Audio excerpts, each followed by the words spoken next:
தேடிச்சோறு நிதந்தின்று பல சின்னஞ்சிறு கதைகள் பேசி நரை கூடி கிளப்பருவமெய்தி கொடுங்கூற்றுக்கிரையென பின்மாயும் பல வேடிக்கை மனிதர் போலே நான் வீழ்வேன் என்று நினைத்தாயோ.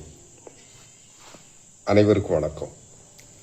இந்த வீடியோ போடுறதுல நான் மகிழ்ச்சி அடைகிறேன். என் தமிழ் சொந்தங்களுக்காக இந்த வீடியோ போடுறதுனால நான் சொல்ல வர காரணம் என்னன்னா, நாம் எவ்வளோ பாதிக்கப்பட்டிருப்போம். அதாவது நண்பர்களால், குடும்ப உறவுகளால், அதாவது மாமா சித்தப்பா பெரிய அப்படி சொந்த பந்தங்களால் அவமானம், கேலி, கிண்டல், நீ எல்லாம் ஒரு ஆளா அப்படின்னு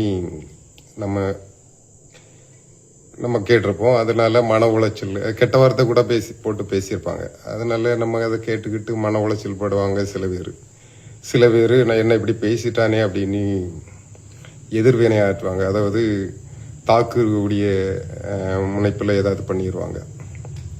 அது மனித செயல் கிடையாது.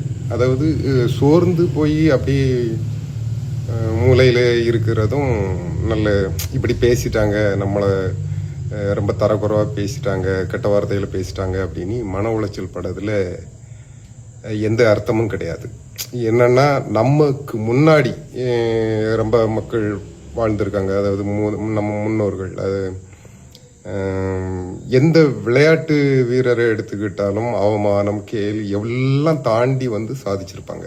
இது உங்களை கேலி பண்றாங்க அப்படின்னா நீங்க ஏதோ சாதிக்க பிறந்திருக்கிறீங்க அப்படிங்கிறத புரிஞ்சுக்கிடுங்க. அதனால சாதிப்பீங்க. இதனால யாரும் பாதிக்கப்படலையா அப்படிங்கிறத நான் உங்களுக்கு அதை விளக்கம் தர விரும்புகிறேன். மரியாதைக்குரிய முன்னாள் நம்ம இந்திய ஜனாதிபதி அப்துல் கலாம் கேலி பேசியிருக்காங்க. ஒரு ராக்கெட் ஏதோ விடும்போது அது ஃபெயிலியர் ஆகிருக்கு. நம்ம இந்திய பத்திரிகை அதை கேலியாக சித்தரித்து போட்டிருக்காங்க. அதுக்கப்புறம் அவர் சாதிச்சிருக்கிறார்.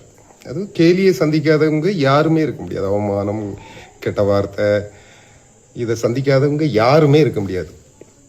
அது நம்மளை விடுமா? நானும் அப்படித்தான். நான் கேலி கிண்டல் அதுக்கெல்லாம் பாதிக்கப்பட்டிருக்கிறேன். நான் அதனால அதை பொருட்படுத்தலை. ஏன்னா எனக்கு எப்படி தோணுதுன்னா, அவங்க குணம் எப்படிங்கிறது எனக்கு புரிய வருது. நான் அப்படித்தான் நினைக்கிறேன். இப்போ நான் அவங்க ஏசிட்டாங்க, என்ன ஒரு கேலி பண்ணிட்டாங்க அப்படிங்கிறத நான் அதை மனசில் விழுவாங்கல்ல. எப்படின்னா, அவங்க கேரக்டர் இப்படி தான். அவங்க இப்போ முன்னாடி ஒன்று பேசுவாங்க, பின்னாடி ஒன்று பேசுவாங்க, இப்படி பல பேர். இது மனிதருக்கு மட்டுமா அப்படின்னு கேட்டால் கிடையாது. இயேசு கிறிஸ்து சிலுவையில் அடிக்கப்பட்டாங்க, அவர் பாதிக்கப்பட்டார். கடவுளை வணங்கக்கூடிய இயேசு கிறிஸ்துவும் பாதிக்கப்பட்டிருக்காரு. அதுக்கு பிறகு இப்போ அதை கும்பிடுவாங்க. இது பாதிப்புங்கிறது எல்லாருக்கும். அதாவது கேலி, முள்முடி அவரை இது பண்ணிலாம் இப்போ பண்ணாங்க. அது ரொம்ப அந்த டாபிக்கு போண்டான் அப்படின்னு சிம்பிளாக முடிக்கிறேன்.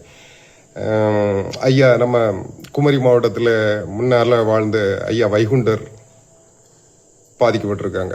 அதாவது எப்படினாலுமே ஒரு நல்ல காரியம் செய்ய போறதுனால எப்படியுமே அவங்க ஏதாவது ஒரு வகையில் பாதிக்கப்படுவாங்க. பாதிக்கப்படாதவங்க கேலியை பார்க்க இறைவனும் விட்டு வைக்கலங்கிறத நான் சொல்ல கடமைப்பட்டிருக்கேன்.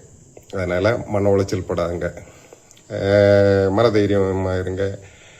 உங்களை இறைவன் ஏதோ ஒரு நல்ல விஷயத்துக்கு முன்னேற்றி வைப்பான் அப்படிங்கிற நம்பிக்கை எனக்கு இருக்கு.